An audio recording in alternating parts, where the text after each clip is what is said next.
Hello everyone, welcome back to the second part of our Sikkim tour. তো এই ভিডিওটির first পার্টে আপনাদের দেখিয়েছিলাম আমাদের শিলিগুড়ি থেকে গ্যাংটকের জার্নিটি।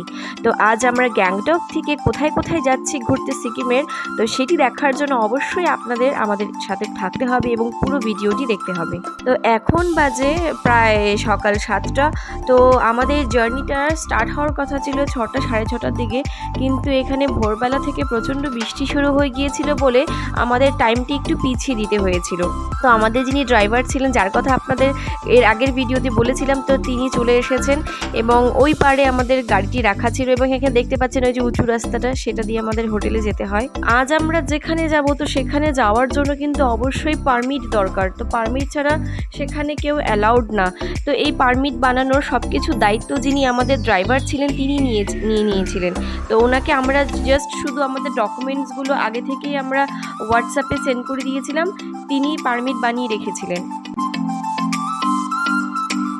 তো আমাদের জার্নিটা শুরু হয়ে গেল। তো আজ আমরা এই গ্যাংটক থেকে ঘুরতে যাচ্ছি ইস্ট সিকিমের দিকে। আপনার হচ্ছে ছাঙ্গু লেক, বাবা মন্দির, তারপরে হচ্ছে সর্বশেষ নাথুলা। এই গ্যাংটক শহর থেকে ছাঙ্গু লেকের দূরত্ব প্রায় 40 কিলোমিটার বলতে পারেন। আর এই ছাঙ্গু লেকের উচ্চতা হলো সমুদ্রপৃষ্ঠ থেকে প্রায় 12,313 ফুট। আবার ছাঙ্গু লেক থেকে নাথুলা পাসের দূরত্ব প্রায় 16 কিলোমিটার। এই নাথুলা পাসটি হলো একটি ইন্ডো চায়না বর্ডার। তো এখানে যাওয়ার জন্য অবশ্যই পারমিট দরকার। যিনি ড্রাইভার ছিলেন তার কাছ থেকে আমরা জানতে পেরেছিলাম যে প্রায় প্রতিদিন 2500 গাড়িকে পারমিশন দেওয়া হয় নাথুলা পাসে যাওয়ার জন্য। আর গ্যাংটক থেকে যদি আপনি নাথুলা পাসের দূরত্ব জানতে চান, সেটা কিন্তু প্রায় 60 কিলোমিটার। আর এই নাথুলা পাসের উচ্চতা 14,140 ফুট ছিল। তো কিছুক্ষণ যেতে না যেতেই আমরা কুয়াশার সম্মুখীন হলাম। এই কুয়াশার জন্যই কিন্তু যিনি আমাদের ড্রাইভার ছিলেন তিনি আমাদের সকাল সকাল বেরোতে বলেছিলেন নাথুলা পাস ভোর 6টা সাড়ে 6টার থেকেই খুলে যায়, তো যত তাড়াতাড়ি যাওয়া সম্ভব ততই ভালো। তো তিনি বললেন এইসব রাস্তা নাকি দুপুর 12টা 1টা পর থেকে প্রচণ্ড কুয়াশায় ছেয়ে যায়, কিছুই দেখা যায় না, তো তাদের গাড়ি চালাতে প্রচণ্ড অসুবিধে হয়। সেই জন্য যত সকালবেলায় সেখানে পৌঁছবেন ততই ভালো, তত তাড়াতাড়ি ফিরেও আসতে পারবেন। এই পাহাড়ের ওয়েদার বোঝা ভারী মুশকিল। কিছুক্ষণ আগেই যেমন কুয়াশায় চারিদিকটি কেমন ঢেকে গিয়েছিল, দেখুন তো এখন আবার আকাশ একদম পরিষ্কার। গাড়ি যতবার টার্ন নিচ্ছে আমরা ততবারই এক এক রকম ওয়েদার দেখছি। কোনো টার্নে দেখছি প্রচণ্ড কুয়াশা, রাস্তাঘাট কিছুই দেখা যাচ্ছে না, আবার ঠিক আরেকটি টার্নের পরে দেখছি ওয়েদার একদম ঝকঝকে পরিষ্কার, যেন রোদ ঝলমল করছে। কিন্তু রোদ ঝলমল করলেও আকাশ পরিষ্কার থাকলেও ঠান্ডা কিন্তু প্রচণ্ড ছিল। আমরা যেদিন নাথুলা পাসে গিয়েছিলাম সেদিন কিন্তু নাথুলা পাসের টেম্পারেচার ছিল 1 ডিগ্রি। তো বুঝতেই পারছেন কেমন ঠান্ডা ছিল, প্রচণ্ড ঠান্ডা ছিল। আর আমরা যেই সময়টা গিয়েছিলাম ঠিক তার 2 দিন আগেই নাথুলাতে প্রচণ্ড স্নোফল হয়েছিল, সেই জন্য পর্যটকদের ভিড়টিও চোখে পড়ার মতন ছিল সেদিন। এত সুন্দর চারিদিকটা ছিল যেন চোখ জুড়িয়ে যাচ্ছে। ছাঙ্গু লেকের একটু আগে তো এখানে একটা বেশ বাজারের মতন রয়েছে। তো এখানে আমাদের ড্রাইভার যিনি ছিলেন তিনি গাড়িটা দাঁড় করিয়েছিলেন আমাদের টিফিনের জন্য। এই দোকানগুলিতে যেমন খাবার পাওয়া যায়, সেই সাথে সাথে কিন্তু শীতের পোশাকও বিক্রি হয়, তো সব কিছু এখানে পাওয়া যায়। তো আমরা খাওয়া দাওয়া সেরে আবার নাথুলা পাসের উদ্দেশ্যে বেরিয়ে পড়লাম। তো যাওয়ার পথে এই সুন্দর একটা দৃশ্য আমাদের চোখে পড়েছে। তো গাড়ি থেকে নেমে আমরা এই সুন্দর দৃশ্যটি ক্যামেরাবন্দি করে নিয়েছিলাম। এত সুন্দর লাগছিল দেখে, কিছুটা যেন ঠিক কাশ্মীরের মতোও দেখাচ্ছিল জায়গাটিকে।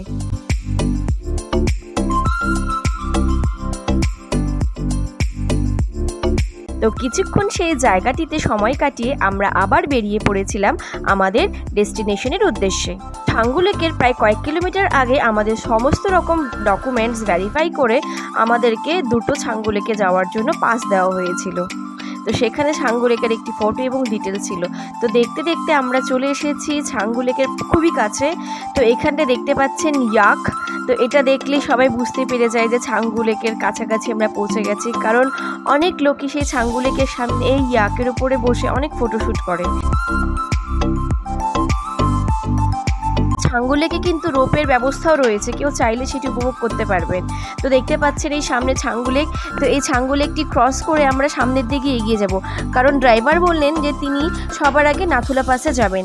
তো সেখান থেকে ফেরার পথে আমরা বাবা মন্দির এবং সবার লাস্টে আমরা ছাঙ্গু লেকটি এসে ঘুরবো। কারণ একটি নির্দিষ্ট সময়ের পর নাথুলা পাস বন্ধ হয়ে যায়। তাই আমাদের হাতে একটু বেশি সময় নিয়ে নাথুলা পাসে পৌঁছানো উচিত, তাহলে আমরা একটু বেশি সময় সেখানে কাটাতে পারবো। মার্চ বা এপ্রিল মাসে যদি কেউ এখানে ঘুরতে আসেন তাহলে কিন্তু আপনারা এই ছাঙ্গু লেক থেকেই স্নো পেয়ে যেতে শুরু করবেন, কারণ ওই 2 মাস এতটা পরিমাণে স্নোফল হয় যে মাঝে মাঝে এই লেকটিও ফ্রোজেন হয়ে যায়। আমরা যেই মাসে গিয়েছিলাম তখন এখানে কোনো স্নো ছিল না, কিন্তু দূরে দেখতে পাচ্ছেন পাহাড়ের গায়ে ওই সাদা সাদা রঙের, তো সেগুলো কোনো ঝর্ণার জল ছিল যেগুলো ফ্রোজেন হয়ে গেছে, ফ্রোজেন হয়ে স্নো হয়ে গিয়েছে। তো তখন পর্যন্ত পাহাড়ের গায়ে কিন্তু টুকটাক স্নো লেগেছিল। তো আমরা এই ছাঙ্গু লেকটা ক্রস করিয়ে আরও উপরের দিকে উঠে যাব। তো এখানে আরেকটি লেক দেখতে পাচ্ছেন, এটির নাম হচ্ছে হাঙ্গু লেক। চারিদিকে দৃশ্যগুলি এতটাই সুন্দর ছিল যে দেখে মনে হচ্ছিল যেন হাতে আঁকা কোনো ছবি।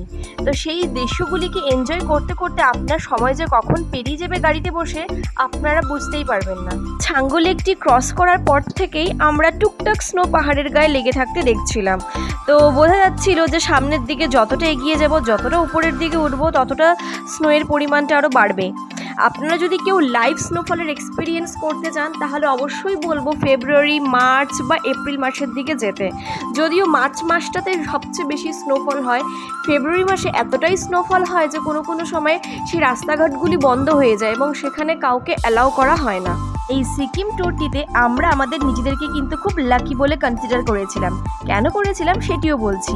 আমরা এই ট্রিপটি প্ল্যান করেছিলাম এপ্রিল মাসের একটি নির্দিষ্ট ডেটে, কিন্তু সেই সময় নাথুলা পাসে এতটা পরিমাণে স্নোফল হয়েছিল যে রাস্তাঘাটগুলি বন্ধ ছিল, ইভেন ছাঙ্গুতেও লোকজন আসতে পারছিল না। তো তারপর যথারীতি আমাদের ডেটটি পোস্টপোন করা হয়েছিল এবং আমরা প্ল্যান করলাম যে আমরা মে মাসে যাব। মে মাসে যে ডেটটিতে স্নোফল হয়েছিল, তো আমরা ডিসাইড করলাম যে তার একদিন পরেই আমরা নাথুলা পাসে ঘুরতে যাব সেই স্নো এক্সপিরিয়েন্স করার জন্য। কিন্তু সেই সময় ইন্ডিয়া আর পাকিস্তানের মধ্যে একটা যুদ্ধের পরিস্থিতির সৃষ্টি হয়েছিল। যেহেতু Nathula pass Indo China border, তো ইন্ডিয়া পাকিস্তানের সেই যুদ্ধের পরিস্থিতির প্রভাবটা এখানেও আসতে পারে বলে আমাদের মনে হয়েছিল। কিন্তু আমাদের পারমিট অনেক দিন আগেই বানানো হয়ে গেছিল, সেই জন্য আমরা ভাবলাম যে না, চলেই যাওয়া যাক। তো এতটা আমরা লাকি ছিলাম যে আমরা যেদিন নাথুলা পাস ঘুরে এসেছি ঠিক তার পরের দিন থেকেই কিন্তু নাথুলা পাস বন্ধ হয়ে গিয়েছিল।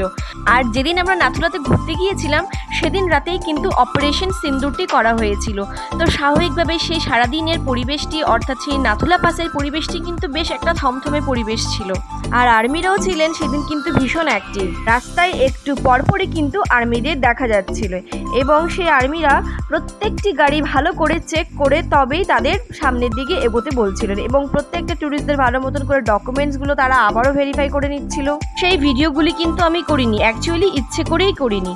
তো একটা ইনসিডেন্ট শেয়ার করি আপনাদের সাথে। তো আমি গাড়ির সামনের সিটে বসেছিলাম এবং ড্যাশবোর্ডে ফোনটি রেখে আমি রেকর্ড করছিলাম।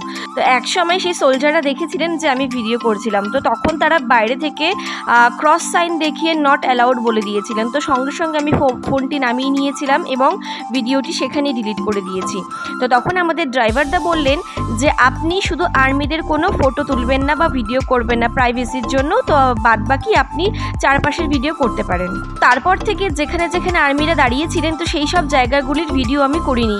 তো দেখতেই পাচ্ছেন নাথুলা পাসে কাছাকাছি চলে এসেছি এবং চারপাশে কত বরফ, দেখে যেন মনে হচ্ছে আমরা কাশ্মীর চলে এসেছি। তবে যদি মার্চ মাসে আসা যায় তখন কিন্তু রাস্তার দুপাশে এতটা পরিমাণে বরফ থাকে যে দেখে আপনি কাশ্মীরের সাথে এই জায়গাটিকে গুলিয়ে ফেলবেন। আরেকটি কথা আপনাদের বলে রাখি, আপনাদের যদি কারোর ব্রিদিং প্রবলেম বা শ্বাসকষ্ট থাকে তাহলে কিন্তু এখানে আসার আগে অবশ্যই আপনাদের অক্সিজেন বটলগুলি বা ক্যানগুলি যে পাওয়া যায় সেগুলি আপনাদের সাথে ক্যারি করতে হবে। যেহেতু নাথুলা পাসের উচ্চতা 14,000 ফুটেরও বেশি, তো এখানে অক্সিজেন লেভেলটা ভীষণই কম। তো রাস্তায় আপনারা আস্তে আস্তেই দেখবেন যে অনেক জায়গায় এই অক্সিজেনের বটলগুলি বা ক্যানগুলি বিক্রি হয়। তো আমাদের যিনি ড্রাইভার ছিলেন তিনি বলেছিলেন যে আপনাদের ক্যারি করতে হবে না, যদি আপনাদের প্রয়োজন মনে হয় তবে সেই নাথুলা পাসে সেখানে গিয়েও আপনারা সেগুলি পেয়ে যাবেন।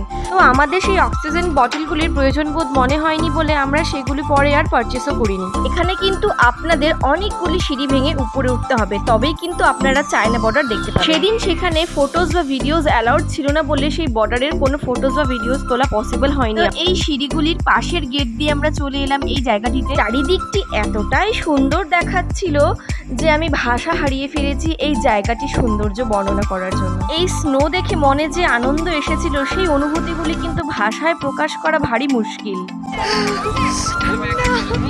ঠান্ডা জীবনে একবার হলেও এখানে আসা দরকার।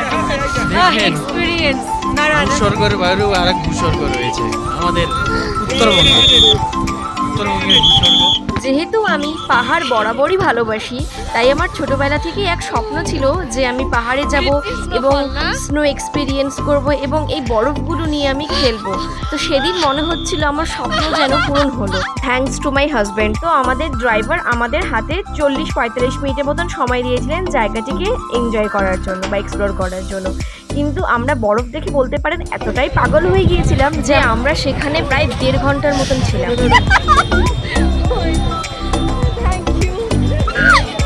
সেখানে পৌঁছানোর পর কিন্তু আমরা একজন কাপলকে পেয়ে গিয়েছিলাম। তো তারা আমাদের অনেক ফটোস আর ভিডিওস তুলে নিয়েছিল এবং আমরাও তাদেরটা তুলে নিয়েছিলাম।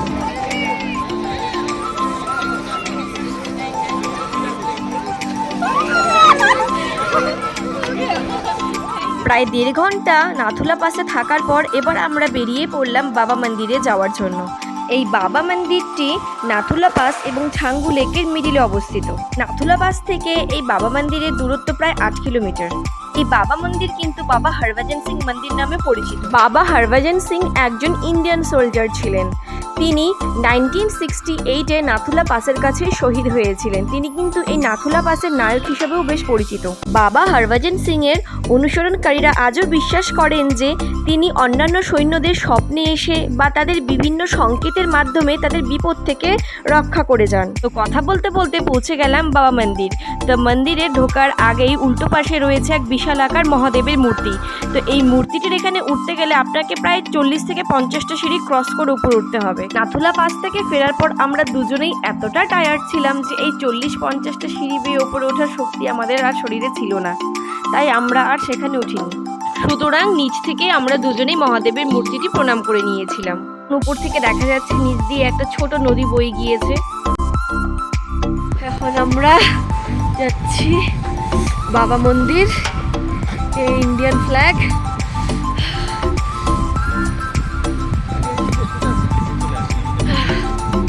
জ্যাকেট পরে নিয়েছি, প্রচন্ড ঠান্ডা।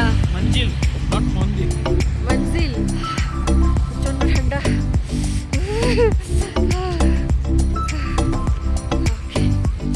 এটি হলো বাবা মন্দিরের সামনেটি।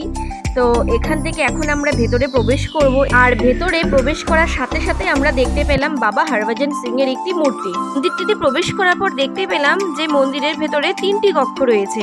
একটি কক্ষতে শিখ গুরুদের সাথে সাথে বাবা হরভজন সিং এর মূর্তি রাখা ছিল, আর আরেকটিতে বাবা হরভজন সিং এর ব্যক্তিগত কক্ষ, যেখানে তার ইউনিফর্ম, পালিশ করা জুতো এবং তার ঘুমের জন্য বিছানা এবং অন্যান্য সামগ্রী রাখা ছিল। তো এক সাইডে দেখলাম প্রসাদ বিতরণ করা হচ্ছে। তো আমরাও সেখান থেকে প্রসাদ নিয়ে নিয়েছিলাম।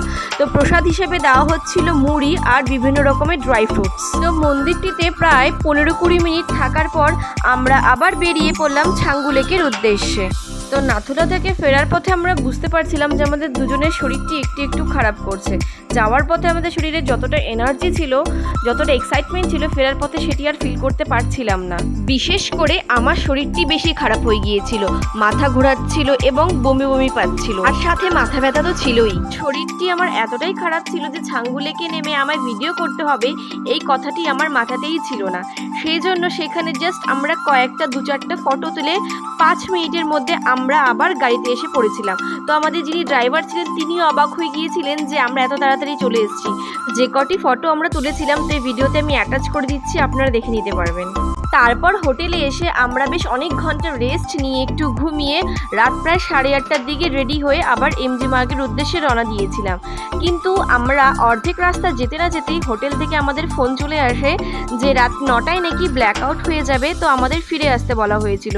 সেজন্য আমরা অর্ধেক রাস্তা থেকে আবার হোটেলে ফিরে এসেছিলাম। আমাদের আর এমজি মার্গ সেদিন যাওয়া হয়নি। তো সেদিন রাতে ইলেকট্রিসিটি আস্তে আস্তে প্রায় 11টা বেজে গিয়েছিল, তাই আর কোনো ভিডিও করা হয়নি। তো এটি পরের দিন সকালের ভিডিও, যখন আমরা আবার শিলিগুড়ির উদ্দেশ্যে রওনা দিয়েছিলাম। আপনাদের তো ফার্স্ট ভিডিওতে বলে দিয়েছিলাম যে আমাদের হোটেলটি বাস স্ট্যান্ডের একদম কাছে ছিল, তো এখানে একটি শর্টকাট ওয়ে রয়েছে, তো সেটি আমাদের স্বাভাবিকভাবে জানা থাকার কথা নয়। তাই আমাদের ড্রাইভার বলেছিলেন যে যাওয়ার সময় তাকে যেন একটা কল করি, তিনি আমাদের সেই রাস্তাটি দেখিয়ে দিবেন। তিনিও সেই ডেভেলপমেন্ট এরিয়াতেই থাকেন। সেদিন সকালবেলায় ফেরার পথে প্রথম ভিডিওটিতে আপনাদের যে ভিউ পয়েন্টটি দেখিয়েছিলাম, সেই ভিউ পয়েন্ট থেকে দেখি কাঞ্চনজঙ্ঘাকে দেখা যাচ্ছে। শেষ মুহূর্তে এই কাঞ্চনজঙ্ঘাকে দেখার এক্সপিরিয়েন্সটা যেন চেরি অন টপ মোমেন্ট ছিল। তো প্রচুর স্মৃতি সংগ্রহ করে এবার বাড়ি ফেরার পালা। তাহলে ভিডিওটি আমি এখানেই শেষ করছি। আশা করছি আপনাদের খুব ভালো লেগেছে। দেখা হচ্ছে আবারও কোনো একটি ব্লগে। ভালো থাকবেন, সুস্থ থাকবেন।